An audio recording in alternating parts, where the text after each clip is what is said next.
আমরা কনসিয়েন্সে আছি। এইমাত্র সংবাদ আসলো যে আলমার উপর আক্রমণ হয়েছে। খানিকক্ষণ পরে ওখান থেকে সিগন্যালে থেমে গেল। এখন আমরা সবাই এখানে জড়ো হয়েছি, সবাই উদ্বিগ্ন।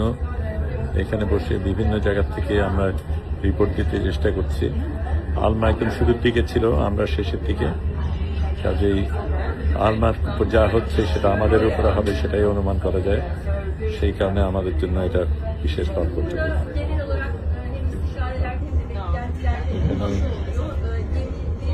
অনেক দেশের মানুষ রয়েছে, প্রত্যেকেই যে যার মতন তার নিজের দেশে জানানোর চেষ্টা করছে।